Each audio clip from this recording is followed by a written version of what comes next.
आज हम लोग पॉलिटी के नए अध्याय जिसमें जानेंगे संविधान के अनुच्छेद से रिलेटेड प्रश्नों का हल देखेंगे और ये इसमें जब हम लोग अध्ययन करेंगे इस चैप्टर में अनुच्छेद में तो हम लोग देखेंगे कुछ सांसद से भी कुछ राष्ट्रपति उपराष्ट्रपति यानी विभिन्न पहलुओं से हम लोग इस पे चर्चा कर लेंगे। तो भारत यानी संविधान के अनुच्छेद से रिलेटेड पहला प्रश्न हम लोग देखते हैं, संविधान सभा के द्वारा अंतिम रूप से पारित संविधान में कुल कितने अनुच्छेद तथा अनुसूचियां थी। तो हाल ही में हम लोगों ने यह जाना था कि किस तरह से संविधान सभा के द्वारा भारत में संविधान का निर्माण किया जाता है। उस संविधान को बनने में पूरा होने में 2 वर्ष 11 माह 18 दिन का समय लगता है, जिसमें 114 वाचन भी होता है, 60 देशों का संविधान का अध्ययन किया जाता है, उसके बाद जाकर हमारा संविधान लागू होता है। तो वह यह भी हम लोगों ने जाना था किस तरह से 26 नवंबर 1949 ईस्वी को हमारा संविधान को एडॉप्ट किया जाता है। उसके बाद उसे अंतिम रूप 24 जनवरी 1950 को दिया जाता है, यानी जो व्यक्ति थे उनका हस्ताक्षर अर्थात 284 व्यक्तियों का हस्ताक्षर होता है। उसके बाद फिर जो एडॉप्ट किया जाता है, एडॉप्ट नहीं इसको एक्सक्यूट कहिए, यानी लागू किया जाता है 26 जनवरी 1950 ईस्वी को। तो ये था। अब हम लोग जानेंगे उनसे अनुच्छेद किस तरह से अनुच्छेद क्या क्या है। पहला करा संविधान सभा द्वारा अंतिम रूप से पारित संविधान में कुल कितने अनुच्छेद एवं अनुसूचियां थी। तो जो संविधान मूल संविधान की बात की जाए तो उस मूल संविधान में कितना था, उस मूल संविधान में टोटल कितना था, 22 भाग था। एक प्रस्तावना तो था ही था, 22 भाग प्रस्तावना, यानी कि प्रस्तावना 22 भाग और कितना था 395 अनुच्छेद और 8 अनुसूचियां। ये था मूल संविधान जो उस समय बना था, उसमें था। तो ये प्रश्न पूछा गया है कि संविधान सभा द्वारा जो अंतिम रूप से पारित संविधान में थे वह 395 अनुच्छेद और 8 अनुसूचियां। अगर भाग पूछता तो 22, लेकिन अभी वर्तमान में बात की जाए तो यह इसकी संख्या बढ़ गई है। वह भाग 22 ना होकर अब वर्तमान में 25 भाग 470 अनुच्छेद और 12 अनुसूचियां हो गई। उन सभी अनुसूचियों के बारे में हम लोग देखेंगे कि कब और किन परिस्थितियों में आगे अनुसूचियों का निर्माण किया गया जो उसमें ऐड हुआ। नेक्स्ट 2 में देखिए, वर्तमान वर्तमान समय में भारत वर्तमान समय में भारतीय संविधान में गणना की दृष्टि से कुल कितने अनुच्छेद और अनुसूचियां हैं। तो करा संविधान सभा में जो है कितना, जो क्या है, गणना की दृष्टि से अनुच्छेद और अनुसूचियां। तो अभी हम लोग चर्चा किए कि वर्तमान समय में जो क्या है, जो परिस्थिति है, ये हालांकि ये पहले का प्रश्न है, लेकिन अभी अगर वर्तमान में देखेंगे तो उस वर्तमान में आपको 470 अनुच्छेद और 12 अनुसूचियां देखने को मिलेगा। मूल संविधान में 8 अनुसूचियां थी। फिर आप देखेंगे कि जो पहला अनुसूची 1951 ईस्वी में जोड़ा जाता है जिसमें भूमि संबंधी सुधार लाया जाता है। फिर दूसरा अनुसूचियां यानी कि 8वां के बाद 9वां हो गया, उसके बाद 10वां अनुसूचियां 1985 ईस्वी में जो आता है, जो दल बदल के नाम से आना था। फिर 52वां 1992-93 में क्या किया जाता है, 11वां अनुसूचियां लाया जाता है जो 73वां संविधान संशोधन होता है। फिर 1992-93 में एक और संविधान संशोधन होता है जो नगर पंचायत से रिलेटेड रहता है, जो 74वां संविधान। तो इस तरह से 12 अनुसूचियां 8 से 12 हो जाता है। तो वही प्रश्न है, तो ये पहले के अनुसार पूछा हुआ है, इसमें सभी आप ऑप्शन देखेंगे तो वही है। तो आप पर पर्याप्त जो मार सकते हैं 395 अनुच्छेद और 12 अनुसूचियां, आप इस प्रश्न का सही जवाब दे सकते हैं। लेकिन अभी हाल ही में अगर आप देखेंगे तो उसमें से आपको ये डाटा नहीं, आगे बढ़ा हुआ डाटा मिलेगा जिसमें अनुच्छेदों की संख्या में आपको बढ़ोतरी देखने को मिलेगा, जो कितना रहेगा 470 और 12 अनुसूचियां। देखिए वर्तमान में भारतीय संविधान में धाराओं की कुल संख्या यानी कुल कितने धाराएं हैं। तो भारतीय संविधान में, तो भारतीय संविधान में अगर कुल धाराएं की बात की है तो वह धाराएं तो भारतीय संविधान में 395 ही है। हाँ, ये धीरे धीरे क्या हुआ, उसकी संख्या में जरूरत पड़ी, संविधान संशोधन हुआ, ऐड हुआ, तो वह जाकर हो गया 470। 4 में देखिए, संविधान कि किस अनुच्छेद में यह अंकित है कि इंडिया अर्थात भारत राज्यों का एक संघ है। करा कौन सा अनुच्छेद में यह वर्णन किया गया, अनुच्छेद 1 है, अनुच्छेद 2 है, अनुच्छेद 3 है, अनुच्छेद 4 है। तो आपको पता होना चाहिए जो भाग 1 है उस भाग में अनुच्छेद 1 से लेकर क्या किया गया, 4 तक उस अनुच्छेद का वर्णन किया गया। और उस अनुच्छेद में से अगर आप अनुच्छेद 1 को पढ़ेंगे तो उस अनुच्छेद 1 में कहा गया है कि भारत अर्थात उसे राज्यों का एक संघ है, यानी उसको फेडरल कहकर संबोधन किया गया। जो हम लोगों ने यह भी जाना था कि जो फेडरल है यानी फेडरलिज्म है, जो कहाँ से लिया गया, सबसे पहले तो कनाडा से लिया गया है, तो फिर आंशिक रूप से कहाँ से, अमेरिका से भी वहाँ के संविधानों को अध्ययन करके वहाँ से भी लिया गया। तो प्रश्न यहाँ पर यह पूछा जाता है कि जो संघीय व्यवस्था है वो कहाँ से लिया गया। तो आप देखेंगे क्या हो जाएगा, वह अनुच्छेद 1 में अर्थात इंडिया अर्थात भारत राज्यों का देश है, संघ है, जो कहा गया है। 5 में देखिए, संविधान के किस अनुच्छेद 1 में भारत को क्या कहा गया, यानी संविधान की जो अनुच्छेद है उसमें भारत को क्या कहा गया है। तो अभी हम लोगों ने चर्चा किया था, क्या चर्चा किया था कि यह राज्यों का एक संघ है जिसे हम लोग क्या कर सकते हैं, यानी फेडरल है, राज्यों का एक संघ है, यानी कि विदेशों के सामने राज्यों का एक संघ, यानी स्वतंत्र रूप से एक संघ के रूप में भारत क्या करता है, यानी उस राज्यों को मिलाकर भारत अर्थात इंडिया के रूप में प्रतिनिधित्व करता है। तो ये हो गया कि संविधान के एक अनुच्छेद में भारत को क्या कहा गया है, वह राज्यों का एक संघ, और इसमें इसी में हम लोगों ने जाना था कि भारत को क्या कहा गया है, इंडिया भी कहकर संबोधन किया गया है, राज्यों का एक संघ है इंडिया, अर्थात भारत राज्यों का एक संघ है। तो भारत के मूल संविधान में ना ही हिंदुस्तान के बारे में वर्णन है, हिंदुस्तान शब्द का प्रयोग ना किया गया। मूल संविधान में देखेंगे तो भारत अर्थात इंडिया शब्द का प्रयोग किया गया। तो प्रश्न यह भी कहीं कहीं देखने को मिल जाता है। 6 में देखिए कि भारतीय संविधान के किन अनुच्छेदों में नागरिकता संबंधी प्रावधान है। अब कहा है कि कौन सा अनुच्छेद है जिसमें नागरिकता संबंधी प्रावधान किया गया। अनुच्छेद 1 से 5, अनुच्छेद 5 से 11, अनुच्छेद 12 से 35 और अनुच्छेद 36 से 51। तो देखिए नागरिकता संबंधी पहले हम लोग जानेंगे कि भाग एक में अनुच्छेद 1 से लेकर अनुच्छेद 4 तक वर्णन है, और उस भाग 1 में क्या क्या भारत अर्थात राज्यों का सब उसके बारे में बताया गया। 2 में देखेंगे, भाग 2 में तो उसमें नागरिकता संबंधी बात की गई है, और अनुच्छेद 2 से लेकर 11 तक उसमें नागरिकता संबंधी का प्रावधान है। जो भारत में 1947 यानी भारत की आज़ादी से पहले जो भारत में आकर बसे उसकी नागरिकता की क्या प्रायिकता है, फिर भारत स्वतंत्रता के बाद आने पर भारत पाकिस्तान से प्रायोजन मिलने के बाद उसकी क्या प्रायिकता, तो उस सभी के बारे में नागरिकता के बारे में अनुच्छेद 5 से लेकर 11 तक वर्णन है। और ऑप्शन 3 में है कि 12 से लेकर 35, तो यह मूल अधिकार है जो भाग 3 में जिसके बारे में कहा गया है, जो मूल अधिकार है जो दिया गया मूल अधिकार उसके बारे में है, जो 12 से लेकर 35 तक में मूल अधिकार के बारे में वर्णन किया गया है। मूल अधिकार जैसे समता का अधिकार, उसके बाद स्वतंत्रता का अधिकार, उसके बाद आप देखेंगे कि स्वतंत्रता के बाद फिर हो गया धार्मिक स्वतंत्रता हो गया, फिर शिक्षा एवं संस्कृति एवं शिक्षा संबंधी अधिकार, अल्पसंख्यकों के लिए जो मिला हुआ है संवैधानिक उपचारों का, ये सभी मूल अधिकार है, वर्णन है, जो हम लोग चर्चा करेंगे। फिर 36 से 51 भाग 4 में है, और 36 से 51 नीति निर्देशक तत्व, यानी कि यह सुविधा तब लागू किया गया, यानी ये कहा गया संविधान में कि राज्य अपनी सामर्थ्यता के अनुसार धीरे धीरे क्या करें, अगर उस योग हो जाए तो इन चीज़ों को वो लागू कर सकता है। तो ये राज्यों के ऊपर छोड़ दिया गया, लेकिन मूल अधिकार है, जो मूल अधिकार को हर स्थिति में क्या किया गया, इसको सर्वोपरि यानी इसके सर्वोच्च रखा गया कि यानी किसी भी स्थिति में इसका हनन नहीं किया जा सकता। आप अनुच्छेद 13 में देखेंगे तो वही कहा गया है कि अगर भारत की स्वतंत्रता से पहले 1947 से पहले कोई भी जो भी बना हुआ संविधान है, संवैधानिक विधि है, अगर वह मूल अधिकार का क्या करे, कंट्राडिक्ट करे, एक दूसरे को क्या करे, विरोधाभास करे, तो उस स्थिति में वह विधि जहाँ तक मूल अधिकार का विरोध करेगा वह नल हो जाएगा। तो ये काफ़ी इंटरेस्टिंग है, चर्चा आगे होगी। तो हम लोगों ने सभी के बारे में देख लिया। साथ में देखिए निम्नलिखित में से किन अनुच्छेदों द्वारा भारतीय संविधान नागरिकों को मूल अधिकार निश्चितता प्रदान करती है। कहते कह रहा है कि निम्नलिखित में से किन अनुच्छेदों के द्वारा कि नागरिकों को मूल अधिकार निश्चितता प्रदान कर रहा है। तो देखिए 12 से 35 देकर क्या कहा गया, इस 12 से 35 में कहा गया मूल अधिकारों के बारे में, यानी कि यही जो मूल अधिकार है जिसमें से हम लोगों ने देखा था कि मुख्य रूप से समानता का अधिकार जो 14 से 18 है, स्वतंत्रता का अधिकार 25 से 28 है, फिर धार्मिक स्वतंत्रता 25 से लेकर 28 तक में जो हम लोगों ने देखा था धार्मिक स्वतंत्रता, फिर स्वतंत्रता के भी 19 से 22 में, जिसमें आप 19 में देखेंगे अभिव्यक्ति की स्वतंत्रता आएगी। फिर 21 में आप देखेंगे कि क्या होगा कि 6 से 14 वर्ष के जो बच्चों के लिए आयु होगा उसको निःशुल्क की सुविधा होगी, गिरफ्तारी से के संरक्षण में होगा। तो ये सभी जो है स्वतंत्रता का अधिकार 19 से 22 में आएंगे। धार्मिक स्वतंत्रता 25 से 28 में आ जाएगा। फिर अल्पसंख्यकों के लिए शिक्षण एवं संस्कृति संबंधी 29 से 30 आ जाएगा, और संवैधानिक उपचारों का अधिकार जिसमें रिट आप देखेंगे वो अनुच्छेद 32 में आ जाएगा। तो ऑप्शन नंबर ए इसका पर्याप्त हो जाएगा। बाकी आगे नहीं है सही, 12 से 30 तक बिल्कुल नहीं, 12 से 35 तक ये भी नहीं, तो ऑप्शन नंबर 1 पर्याप्त है। 8 में देखिए नौकरियों और शिक्षण संस्थाओं में समाज के कमजोर वर्ग के लिए आरक्षण उपलब्ध कराने के लिए केंद्र सरकार को संविधान का कौन सा अनुच्छेद अधिकार प्रदान करता है। कह रहा है कि जो क्या है, केंद्र सरकार को संविधान का कौन सा अनुच्छेद, यानी कि कमजोर वर्ग के लिए और शैक्षणिक संस्थाओं में समाज के जो कमजोर वर्ग हैं उसके लिए क्या क्या क्या करने का था, नौकरी एवं शिक्षण संस्थाओं का। यानी कि देखिए अनुच्छेद 16 में स्पष्ट रूप से कहा गया है लोक नियोजन की आवश्यकता।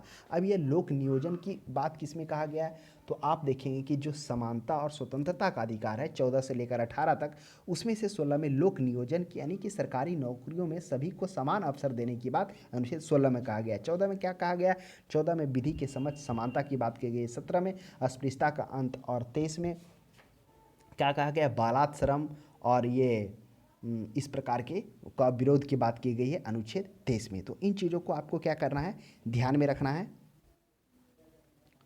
अब हम लोग नीचे आते हैं।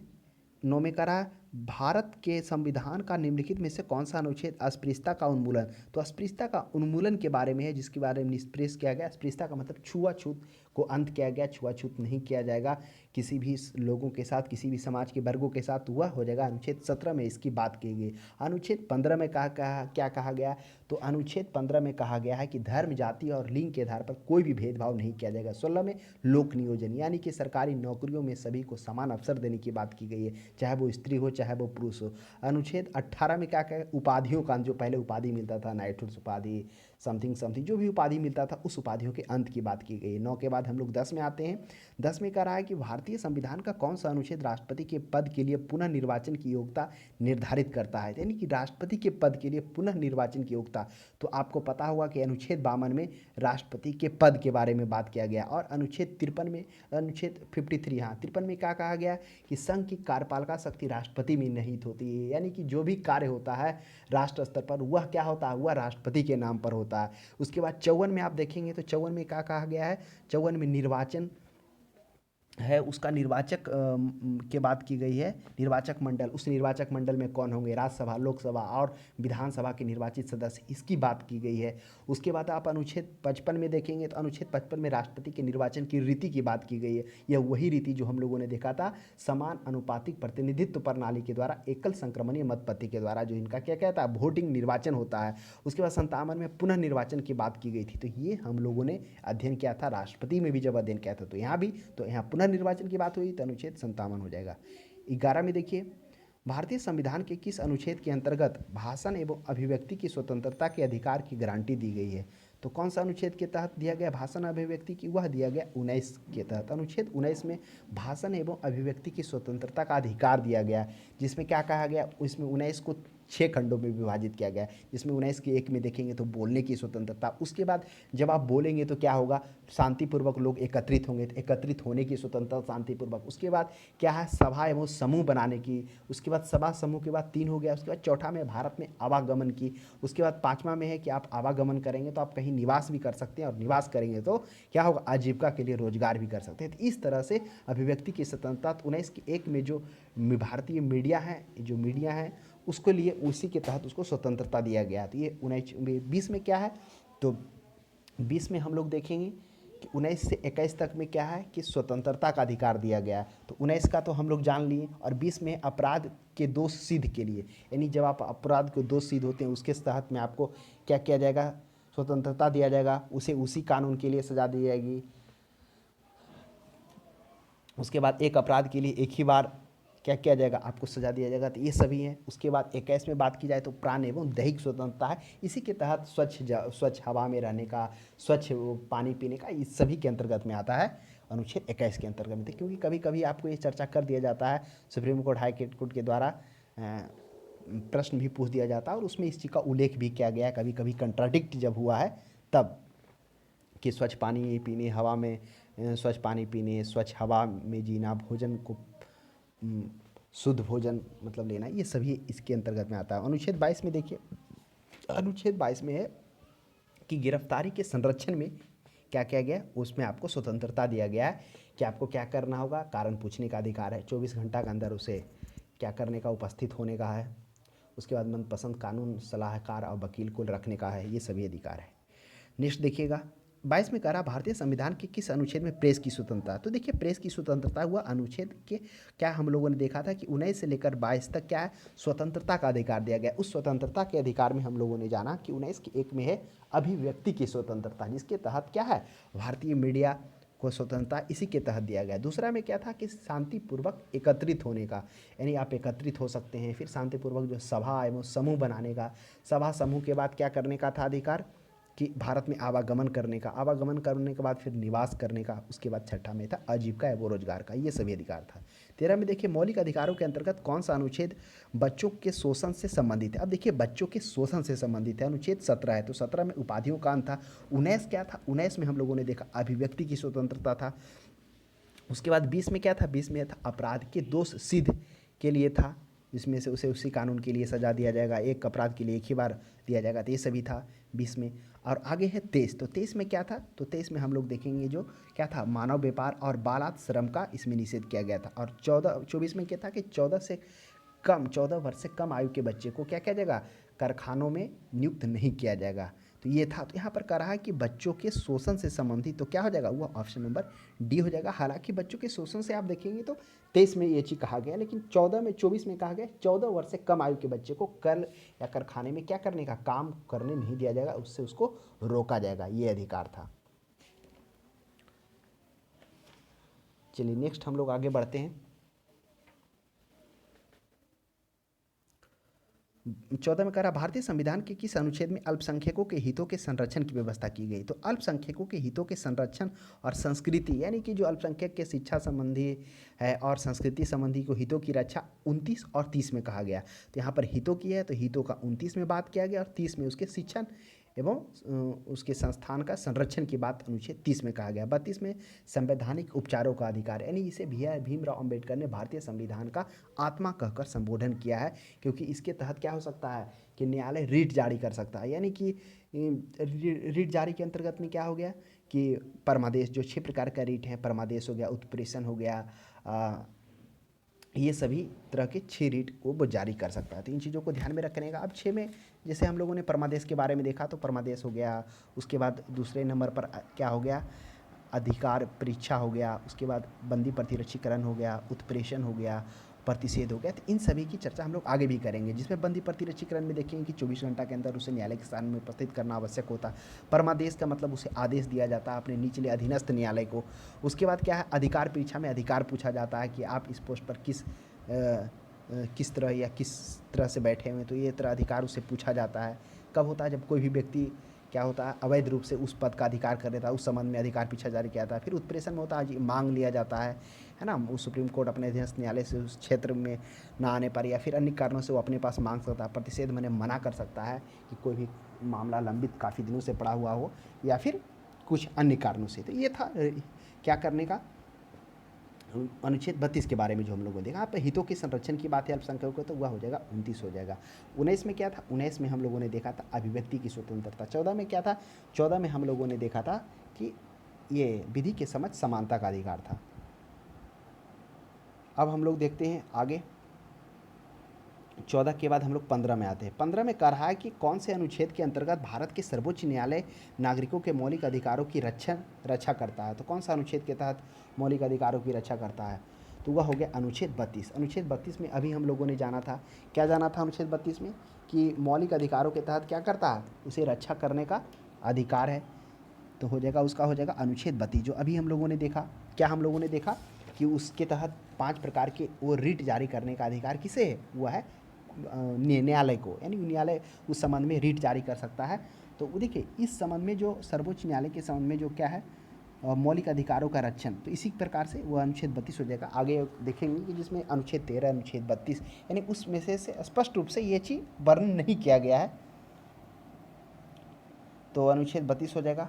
नेक्स्ट हम लोग 16 में आते हैं। कह रहा भारतीय संविधान के किन अनुच्छेदों में राज्य के नीति निर्देशक तत्व का उल्लेख किया गया है। तो राज्य के नीति निर्देशक तत्व का उल्लेख किस में किया गया है, तो राज्य के नीति निर्देशक तत्व का उल्लेख क्या किया गया, भाग 3 में का उल्लेख किया गया। वह अनुच्छेद 36 से लेकर 51 में क्या किया गया, राज्य के नीति निर्देशक तत्व की बात की गई है। अनुच्छेद भाग 3 बोल दिए ना, भाग 3 नहीं भाग 4 हो जाएगा। भाग 3 में तो मूल अधिकार की बात हो जाएगी, तो ये चीज़ों को ध्यान में रखना है। और भाग 1 में क्या हो जाएगा, संघ है वो राज्यों का क्षेत्र के बारे में, भारत के बारे में कहा गया है, जो राज्य उसके राज्य क्षेत्र के बारे में।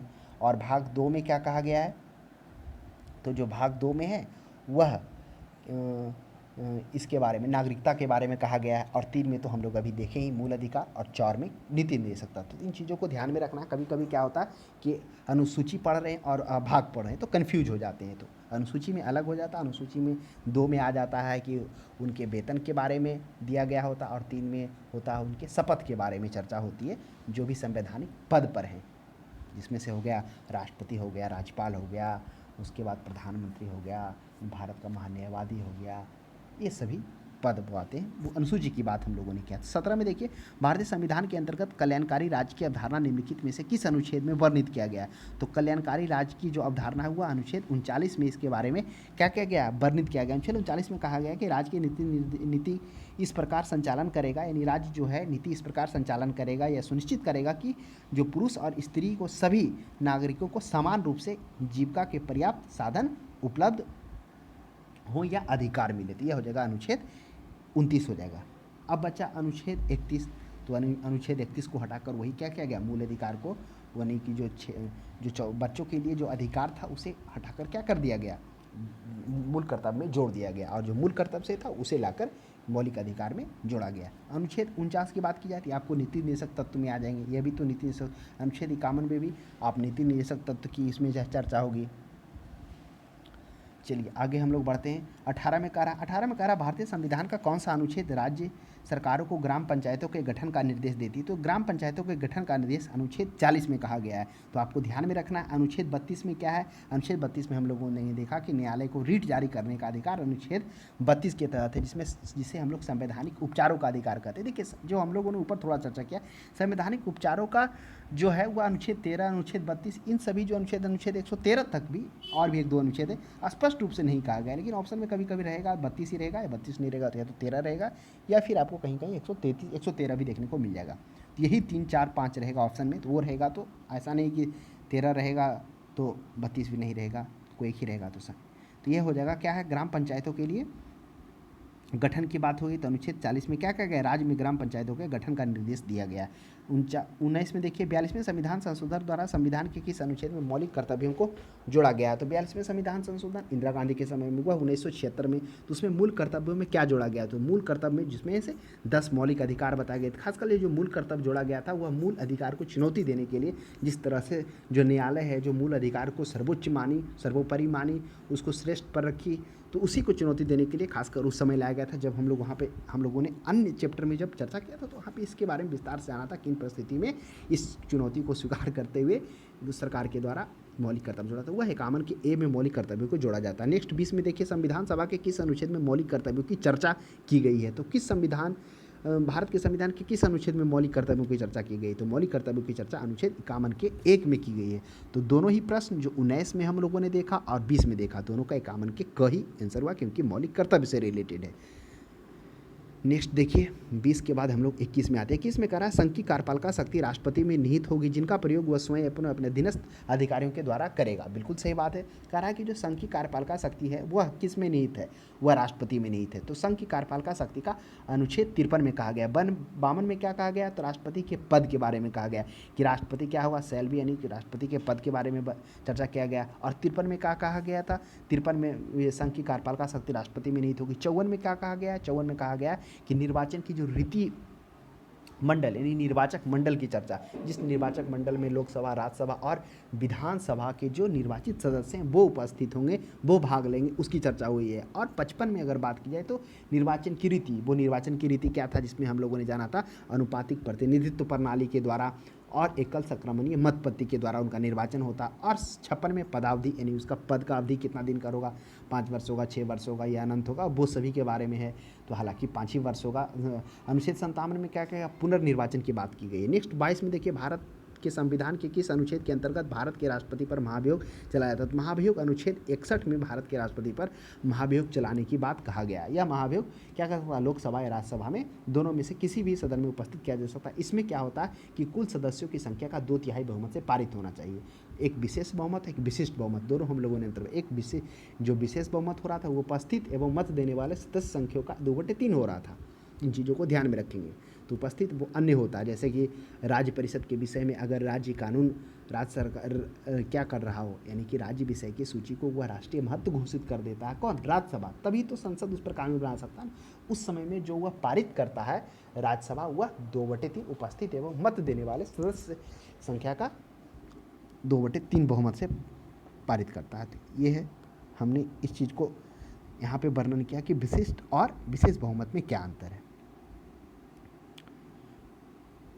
तो विशिष्ट बहुमत राष्ट्रपति के लिए विशेष बहुमत जो हम लोग देखते हैं। 23 में देखिए संविधान के किस अनुच्छेद में उपराष्ट्रपति पद का प्रावधान किया गया है। तो भारतीय संविधान के किस अनुच्छेद में उपराष्ट्रपति का अनुच्छेद 63 के बारे में उपराष्ट्रपति के पद का वर्णन किया गया है। तो ध्यान में रखेंगे। बाकी अन्य 52, 53, 56, ये तो 53 है क्या है, इसके बारे में जो कार्यपालिका शक्ति है, संघ की कार्यपालिका शक्ति वो राष्ट्रपति में निहित है। 52 में राष्ट्रपति का पद का, और अनुच्छेद 76 में भारत का महान्यायवादी, जो आगे चर्चा करेंगे। 24 में कह रहा है कि संविधान के किस अनुच्छेद के अंतर्गत मंत्रीगण सामूहिक रूप से लोकसभा के प्रति उत्तरदायी होते हैं। देखिए अनुच्छेद 74 और 75 दोनों है। अब कह रहा है कि मंत्रीगण सामूहिक रूप से लोकसभा के प्रति उत्तरदायी होते हैं। तो देखिए अनुच्छेद 75 में मंत्रिपरिषद के गठन की बात की गई है, और उस गठन में जो उसका जो हेड होगा वह कौन होगा, प्रधानमंत्री होगा। उसकी नियुक्ति राष्ट्रपति के द्वारा किया जाएगा। यानी मंत्रिपरिषद के गठन संबंधी जो प्रावधान किया गया वह अनुच्छेद 75 में किया गया। अब प्रश्न उठता है 74 में क्या। 74 में कहा गया है कि राष्ट्रपति के सलाहकार के लिए एक मंत्रिपरिषद का गठन होगा। उस मंत्रिपरिषद का हेड कौन होगा, प्रधानमंत्री होगा। लेकिन उसके गठन संबंधी जो है संरचना संबंधी वो अनुच्छेद 75 में कहा गया कि क्या होगा, प्रधानमंत्री की नियुक्ति राष्ट्रपति किया जाएगा, तथा वह प्रधानमंत्री जो है उस मंत्रिपरिषद का हेड होगा, और उस मंत्रिपरिषद के अन्य मंत्रियों की नियुक्ति प्रधानमंत्री की सलाह पर राष्ट्रपति द्वारा किया जाएगा।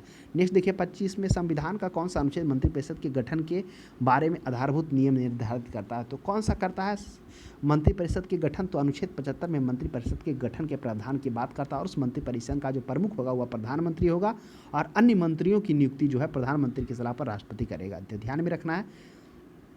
नेक्स्ट देखिएगा 26 में भारत के महान्यायवादी की नियुक्ति से संबंधित अनुच्छेद कौन सा है। अब कह रहा भारत के महान्यायवादी, तो अभी हम लोग चर्चा किए थे भारत का महान्यायवादी अनुच्छेद 76 से रिलेटेड है, जो भारत के महान्यायवादी का चर्चा किया गया। अनुच्छेद 63 में भारत के उपराष्ट्रपति का, 53 में संघ की कार्यपालिका शक्ति राष्ट्रपति में निहित होती है, वो हम लोगों ने देखा। 27 में कौन सा अनुच्छेद संसद के 2 अधिवेशनों को 6 माह के बीच अंतराल का अनिवार्यता का उल्लेख करता है। तो अनुच्छेद 85 में क्या कहा गया है, अनुच्छेद 85 में संसद के सत्र, सत्रावसान और विघटन के बारे में इसमें चर्चा किया गया। तो वही कह रहा है कि जो संसद के 2 अधिवेशन होंगे, उस 2 अधिवेशन के बीच 6 माह का जो अंतराल होगा वह अनुच्छेद 85 में कहा गया है। और अनुच्छेद 85 में और क्या, वही सत्र, सत्रावसान और विघटन। सत्रावसान मैंने सत्र की समाप्ति करना, और विघटन कोई कारणवश। नेक्स्ट देख लीजिए 28 में राष्ट्रपति संविधान के किस अनुच्छेद के अंतर्गत लोकसभा को भंग कर सकता है। तो वही है, इसी में से क्या है, देखिए हम लोगों ने अभी देखा ना 85 में संसद को क्या करना, राष्ट्रपति को यह अधिकार है कि संसद का सत्र को शुरू करना, सत्रावसान करना, विघटन करना, तो वो अनुच्छेद 85। तो इस संबंध में इस प्रश्न का सही जवाब अनुच्छेद 85 हो जाएगा। नेक्स्ट देखिएगा 29 में कह रहा संविधान के किस अनुच्छेद के द्वारा संसद की संयुक्त बैठक का प्रावधान किया गया है। तो संयुक्त बैठक का प्रावधान अनुच्छेद 108 में किया गया है। यह संयुक्त अधिवेशन और इस अधिवेशन की अध्यक्षता किसके द्वारा किया जाएगा, वह लोकसभा के अध्यक्ष के द्वारा ही किया जाएगा। तो इन चीज़ों को भी ध्यान में रखना है। और अनुच्छेद 110 में तो धन विधेयक की बात की गई है, जो आगे हम लोग चर्चा करेंगे। 30 में देखिए लोकसभा राज्यसभा के संयुक्त अधिवेशन के विषय में प्रावधान संविधान के किस अनुच्छेद में किया गया है। तो लोकसभा एवं राज्यसभा के संयुक्त अधिवेशन का जो प्रावधान हुआ अनुच्छेद 108 में कहा गया, और उसकी अध्यक्षता कौन, स्वयं लोकसभा के अध्यक्ष करेगा। नेक्स्ट देख लीजिए 31 में कहा संविधान के किस अनुच्छेद में धन विधेयक की परिभाषा दी गई है। तो धन विधेयक की परिभाषा जो दी गई है, अब देखिए अनुच्छेद 103, 109, 110 में धन विधेयक के बारे में परिभाषा को दिया गया है, तथा इसमें बताया गया है कि जो धन विधेयक कहाँ कब पेश होगा, किस सदन में होगा, उस सभी के बारे में चर्चा है। 32 में देखिए संविधान, भारतीय संविधान का कौन सा अनुच्छेद भारत के संचित कोष से संबंधित है। संचित कोष यानी कि जो क्या है, जहाँ पर भारत सरकार यानी एकत्रित जो भी कर होता है वो जमा होता है, तो वो संचित निधि से है। तो अनुच्छेद 112, अनुच्छेद 148, अनुच्छेद 100, इन सभी से ऊपर में से सभी से वो संचित कोष से निवर्तित है। अर्थात आप समझ सकते हैं संचित निधि जो भारत की सबसे बड़ी निधि होती है, जिसमें कितना होता है, राजस्व कर, यानी जितना भी कर सरकार के द्वारा जो जाता है सबसे बड़ा निधि वही होता है। भारतीय संविधान का निम्नलिखित में से कौन सा अनुच्छेद भारत के राष्ट्रपति में अध्यादेश जारी करने की शक्ति प्रदान करता है।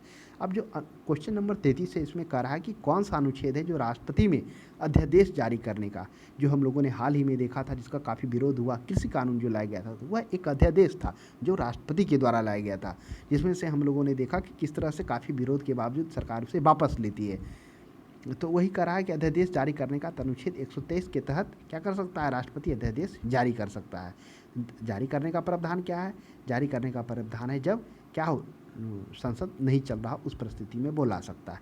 संविधान के किस अनुच्छेद में सर्वोच्च न्यायालय के न्यायाधीश पर महाभियोग चलाने जाए के प्रावधान है। तो सर्वोच्च न्यायालय के न्यायाधीश, यहाँ देखिए सर्वोच्च न्यायालय के न्यायाधीश है, तो वह हो जाएगा अनुच्छेद 124। और ऊपर क्या क्या था प्रश्न, ऊपर था कि अध्यादेश जारी, लेकिन अगर सर्वोच्च न्यायालय के अन्य न्यायाधीश, मुख्य न्यायाधीश नहीं, अगर तो वह है 124 के तहत क्या कर सकता है, सर्वोच्च न्यायालय न्यायाधीश महाभियोग चलाया जा सकता है।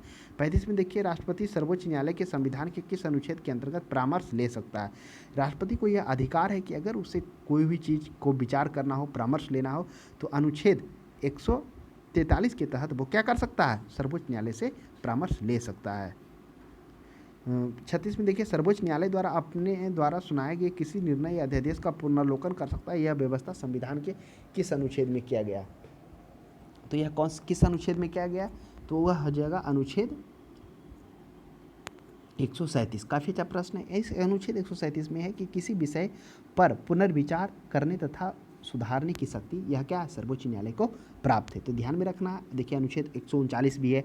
अनुच्छेद 139 क्या है, तो अनुच्छेद 139 आप बात करेंगे तो मामले को हस्तांतरित करने की शक्ति यह न्यायालय को दिया गया है, यह अधिकार है। 143 तो हम लोगों ने देख ही लिया कि वो परामर्श ले सकते हैं। अब देखिए एक ऊपर में अनुच्छेद ऑप्शन नंबर सी 312 भी दिख रहा है। अब याद करिए कि 312 की चर्चा कहाँ पर हुआ था, ये अखिल भारतीय, जब राज्यसभा को, ये इस पर एकल अधिकार है राज्यसभा को अखिल भारतीय सेवाएं बनाने को, वही 312 के तहत आगे चर्चा करेंगे हम लोग। 37 में देखिए संविधान के निम्नलिखित में से किस अनुच्छेद में यह व्यवस्था की गई कि उच्चतम न्यायालय द्वारा विनिश्चित का डिसाइडेड निश्चित ही हुआ, उच्चतम न्यायालय द्वारा निश्चित विधि भारत के राज्य के भीतर सभी न्यायालयों पर अवधकारी होगा। यानी कि संविधान के किस अनुच्छेद में, तो संविधान के 141 जो अनुच्छेद है उसमें यह व्यवस्था किया गया कि जो सर्वोच्च न्यायालय द्वारा घोषित विधि होगा भारत के राज्य के भीतर जितने भी न्यायालय हैं उस सभी के लिए वो क्या होगा, उस पर बाध्यकारी होगा, यानी वह सभी पर लागू होगा। तो ये प्रावधान किया गया था। तो हम लोगों ने 37 तक देख लिया था, आगे हम लोग देखेंगे तो वही हो जाएगा अनुच्छेद 141। देखिए है ना, तो अनुच्छेद 141 में कहा गया है कि सर्वोच्च न्यायालय द्वारा घोषित विधि भारत के राज्य के भीतर सभी न्यायालयों के लिए क्या होगा, अवधकारी होगा, यानी मान्य होगा। 38 में देखिए भारतीय संविधान में सर्वोच्च न्यायालय तथा उच्च न्यायालय को न्यायिक पुनर्लोकन की शक्ति का अधिकार है। तो अभी हम लोगों ने देखा था कि सर्वोच्च न्यायालय एवं उच्च न्यायालय को क्या है, न्यायिक पुनर्लोकन। तो न्यायिक पुनर्लोकन की बात की जाए तो वह अनुच्छेद 32 में है। हालांकि 13 में भी इसकी चर्चा की गई है, लेकिन यहाँ पे 32 ही मानिए ज़्यादा ही पर्याप्त होगा। हमने चर्चा किया था कि 13, 132 और भी अन्य कुछ, शायद 113 है, एक बार देख लेंगे आप। तो उन सभी में क्या किया गया, न्यायिक पुनर्लोकन की बात की गई है, स्पष्ट रूप से किसी में नहीं किया गया। तो अनुच्छेद 32 के तहत हम लोगों ने देखा था किस प्रकार से क्या संवैधानिक उपचारों के अधिकार के तहत क्या कितने प्रकार के रिट जारी कर सकता है, 5 प्रकार के रिट जारी कर सकता है, जिसमें बंदी प्रतिरक्षीकरण, यानी कि 24 घंटे के अंदर जो भी मुजरिम है, जिसे भी पुलिस पकड़ी है, उसे क्या करना, बंदी को प्रत्यक्ष रूप से अदालतों में पेश करना। उसके बाद दूसरा क्या अधिकार है, परमादेश का, यानी कि आदेश देना अपने निचले न्यायालय को, अधीनस्थ न्यायालय को। अधिकार परीक्षा में उसे अधिकार पूछने का अधिकार है। उत्प्रेषण मैंने मांग लेना, कोई भी सुनवाई है या लंबे समय से पड़ा हुआ है उस कंडीशन में। प्रतिषेध मैंने मना कर देना, तो ये कंडीशन है। नेक्स्ट 39 में देखिए संविधान के किस अनुच्छेद के अंतर्गत, 39 में संविधान के किस अनुच्छेद के अंतर्गत अधीनस्थ न्यायालय या जिला न्यायालय का प्रावधान, काफ़ी अच्छा प्रश्न है। कह रहा अधीनस्थ न्यायालय, यानी अर्थात उसे जिला न्यायालय भी, सबऑर्डिनेट कोर्ट भी कर सकते हैं। तो वह जो प्रावधान किया गया है किसके तहत, वह अनुच्छेद 233 के तहत इसका प्रावधान किया गया जिला न्यायालय की नियुक्ति का। अर्थात भारत में जो सर्वोच्च न्यायालय, उच्च न्यायालय के नीचे न्यायालय को अधीनस्थ न्यायालय कहा गया, और इन न्यायालयों पर राज्य के हाईकोर्ट का नियंत्रण होता है, यह भी ध्यान में रखेंगे। 40 में है भारतीय संविधान का कौन सा अनुच्छेद संवैधानिक प्रावधानों को संघीय संसद और राज्य विधान पालिकाओं द्वारा बनाए गए नियम कानून की प्राथमिकता प्रदान करता है। काफ़ी अच्छा प्रश्न है। कह रहा कि कौन सा अनुच्छेद है जो संसद हो या राज्य विधानमंडल द्वारा बनाए गए नियम या कानूनों की प्राथमिकता प्रदान करता है। तो उस प्रश्न का सही जवाब हो जाएगा, वह हो जाएगा अनुच्छेद 245। 245 में स्पष्ट रूप से क्या है, इसमें कहा गया है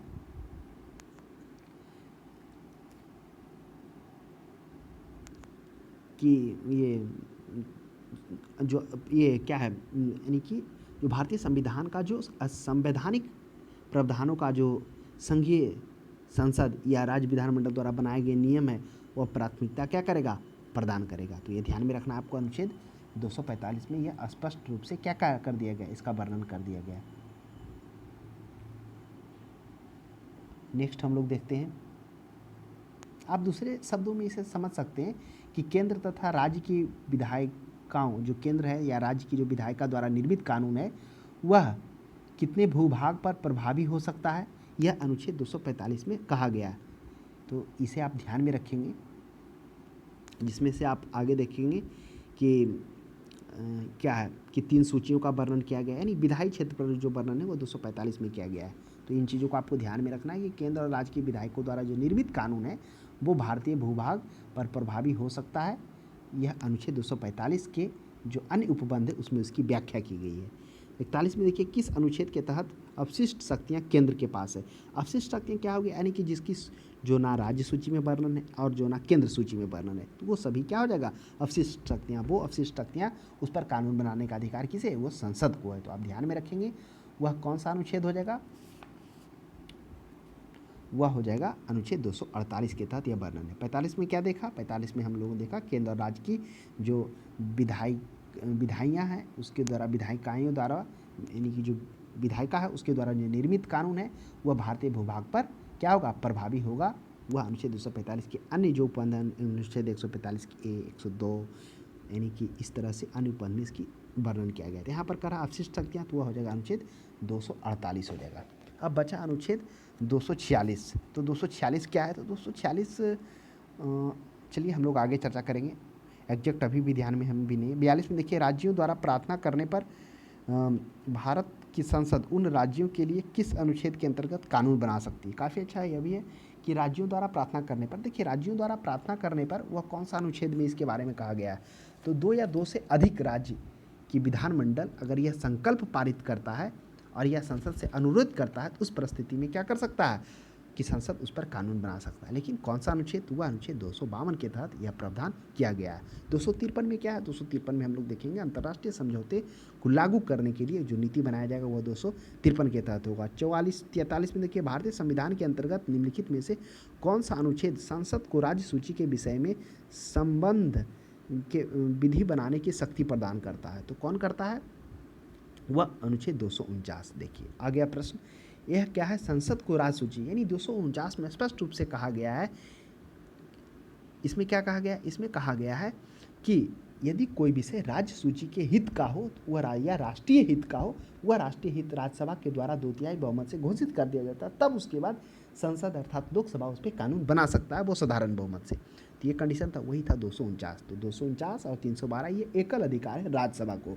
312 क्या था, वह क्या था, अखिल भारतीय सेवाओं का, और दूसरा 249 क्या था, इस 249 में हम लोगों ने देखा कि जिसमें कि राज्यसभा से संबंधित, यानी कि राज्य से संबंधित कोई भी विषय जो राष्ट्रीय हित का हो, उस कंडीशन में जब राज्यसभा उसे क्या करता हो, पारित कर देता हो, तब विधि बना सकता है। प्रश्न अच्छा था। 44 में देखिए, भारतीय संविधान का कौन सा अनुच्छेद संसद के अंतर्राष्ट्रीय समझौतों को लागू करने के लिए विधि निर्माण करने की शक्ति है। तो अनुच्छेद 253 जो आगे भी है, ऊपर भी हम लोगों ने चर्चा किया कि अंतर्राष्ट्रीय समझौते को लागू करने के लिए विधि निर्माण करने का शक्ति संसद को 253 के तहत है। 249 अभी चर्चा की कि अगर कोई भी विषय जो राज्य सूची का हो और वह राष्ट्रीय हित का राज्य सरकार के द्वारा घोषित कर दे, यानी कि राज्य सूची के कोई विषय जो राष्ट्रीय हित का हो, जब राज्यसभा उसे पारित कर दे तब संसद उस पर कानून बना सकता है। नेक्स्ट देखिएगा 45 में, केंद्र राज्य के प्रशासनिक जो केंद्र और राज्य के प्रशासनिक संबंध है भारतीय संविधान के किस अनुच्छेद में वर्णित हैं। तो प्रशासनिक, देखिए प्रशासनिक संबंध जो है अनुच्छेद 256 से 263 तक केंद्र और राज्य के बीच प्रशासनिक, इसी में देखेंगे कि 263 के तहत अंतर्राज्यीय परिषद का भी गठन किया जाएगा, जो क्या है, राष्ट्रपति को यह अधिकार है, जिसमें से हम लोग वो देखेंगे सरकारी आयोग के द्वारा क्या किया जाएगा, 20 मई था या 28 मई 1990 ईस्वी को क्या कहता है, ये अंतर्राज्यीय परिषद का भी गठन किया जाता है। 46 में देखिए, संविधान के किस अनुच्छेद के अंतर्गत केंद्र राज्य सरकारों को निर्देश जारी कर सकता है। तो संविधान के किस अनुच्छेद के अंतर्गत केंद्र राज्य सरकारों को, यानी केंद्र और राज्य के समन्वित अनुच्छेद 230 अंतर्राज्यीय परिषद के तहत इसमें राष्ट्रपति को अधिकार है, 3 कंडीशन में कर सकता है, जब क्या हो, दो या दो से अधिक राज्यों के जब 2 या 2 से अधिक जो राज्य है उसके समान हित का मामला हो या लोकहित का विषय हो, उस कंडीशन में जारी कर सकता है। तो इसके तहत हम लोगों ने देखा था अंतर्राज्यीय परिषद का गठन कब किया गया था, 28 मई 1990 ईस्वी को इसका गठन किया जाता है, जिसकी सिफारिश कौन सा आयोग के द्वारा, सरकारी आयोग के द्वारा, जो 1600 पेज अपना 1983 ईस्वी में गठन किया था, 88 में रिपोर्ट देता और पहला जो उसका स्थापना होता 28 मई को होता। ये कंडीशन था जिसमें वो 247 सिफारिश करता और 2011 तक लगभग इसकी मतलब कहीं 180 सिफारिश को मान लिया गया है। नेक्स्ट हम लोग देखते हैं अंतर्राज्यीय परिषद का गठन का प्रावधान संविधान के किस अनुच्छेद के अंतर्गत किया गया। देखिए आ गया ना प्रश्न, वही कह रहा अंतर्राज्यीय परिषद के गठन का जो प्रावधान है वह अनुच्छेद 263 के तहत कहा गया है। तो अनुच्छेद 263 के तहत क्या था, अनुच्छेद 263 के तहत था जो हम लोगों ने जाना कि किस तरह से इसमें राष्ट्रपति को यानी कि अधिकार दिया गया है कि वह निम्न परिस्थितियों में केंद्र एवं राज्य के बीच समन्वय के लिए क्या कर सकता हो, ये अंतर्राज्यीय परिषद का गठन कर सकता है। तो उस अंतर्राज्यीय परिषद में हम लोगों ने देखा था कि सरकारी आयोग के सिफारिश पर क्या क्या था, ये अंतर्राज्यीय परिषद का गठन किया जाता है। यानी कि 263 में स्पष्ट रूप से कहा गया है कि राष्ट्रपति को निम्न कुछ मुद्दों पर जांच या चर्चा करने या सलाह देने के लिए इस परिषद का गठन किया जा सकता है। वो चर्चा या विवाद या कौन होना चाहिए, जैसे विवाद जो दो राज्यों के मध्य उत्पन्न हो गया हो तब कर सकता है इस प्रकार के अंतर्राज्यीय परिषद गठन, या उन विषय पर जिनमें कुछ या सभी राज्यों के समान हित हो, यानी कि दो या दो से अधिक राज्यों समान हित हो दोनों के लिए, और तीसरा लोकहित का बात हो, उस कंडीशन में यानी कि ये 3 कंडीशन में वो क्या कर सकता है, अंतर्राज्यीय परिषद का गठन कर सकता है। 48 में देखिए भारतीय संविधान के किस अनुच्छेद के अंतर्गत वित्त आयोग का गठन का प्रावधान किया गया। तो किसके तहत वित्त आयोग, तो अनुच्छेद 280 के तहत वित्त आयोग का गठन किया गया। 249 में हम लोगों ने देखा, क्या देखा 249 में, जिसमें हम लोगों ने जाना कि राज्यसभा को क्या है, अगर राज्य विषय पर वह राष्ट्रीय हित का कोई विषय हो तब वो क्या कर सकता हो, उस पर उसे पारित कर कानून बनाने का अधिकार संसद को देता है। अनुच्छेद 370 जो अब समाप्त हो गया, जो क्या था, जो जम्मू कश्मीर को विशेष राज्य का दर्जा दे रहा था, अब उस विशेष राज्य को दर्जा को हटाकर क्या कर दिया गया, उसे बना दिया गया केंद्र शासित प्रदेश। लद्दाख और जम्मू कश्मीर 2 केंद्र शासित प्रदेश बनाया गया। हालांकि लद्दाख में कोई भी विधानसभा नहीं है। अनुच्छेद 368 में संविधान संशोधन की प्रक्रिया है। नेक्स्ट 49 में देखिए संपत्ति का अधिकार संवैधानिक अधिकार है, यह बताया गया, बिल्कुल सही बात है। संपत्ति का जो अधिकार है उसे संवैधानिक अधिकार कब दिया गया, वह 300 के कम में बताया गया है कि जो संपत्ति का अधिकार है वह क्या है, संवैधानिक अधिकार है। किस तरह से पहले मूल अधिकार था, फिर कंट्राडिक्ट हुआ, फिर उससे निकाल कर उसको क्या कर दिया गया, संवैधानिक अधिकार बनाया गया। नेक्स्ट देखिए 50 में भारतीय संविधान के किस अनुच्छेद में नैसर्गिक न्याय के प्रसिद्ध सिद्धांत सुनवाई के अधिकार का समावेश किया गया। देखिए ये जो 50 नंबर जो प्रश्न है, यानी सुनवाई के अधिकार का समावेश किया गया। नैसर्गिक का अर्थ ही होता है प्राकृतिक या स्वाभाविक, अर्थात वह अनुच्छेद 311 में स्पष्ट रूप से कहा गया कि संघीय राज्य के अधीन सिविल हैसियत में जो नियोजित व्यक्ति हैं उनको पदच्युत किया जा सकता है, पद से हटाया जा सकता है या पंक्ति से अवनत किया जा सकता है। तो वही कहा कि नैसर्गिक न्याय के प्रसिद्ध सुनवाई के अधिकार के समावेश किया गया है वह अनुच्छेद 311 में तहत।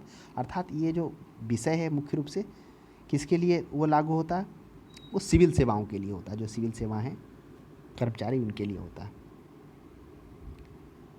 चलिए 51 में क्या है, भारतीय संविधान का कौन सा अनुच्छेद नहीं अखिल भारतीय, तो नहीं अखिल भारतीय सेवाओं का प्रावधान तो अनुच्छेद 312 में जो राज्यसभा को इसमें एकल अधिकार है। और एक क्या था, एक 249 था जिसमें अगर कोई राष्ट्रीय हित का विषय हो तो उस विषय में राज्यसभा क्या कर सकता है, जब पारित करेगा उसके बाद ही संसद को कानून बनाने का अधिकार है। संसद अर्थात लोकसभा हुआ क्या कर सकता है, उस पर कानून बना सकता है।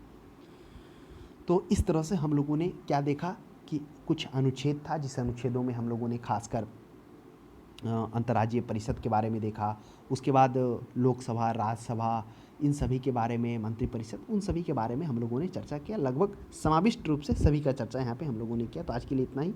अब हम लोग अगले सब्जेक्ट में किसी नए टॉपिक के साथ मिलते हैं।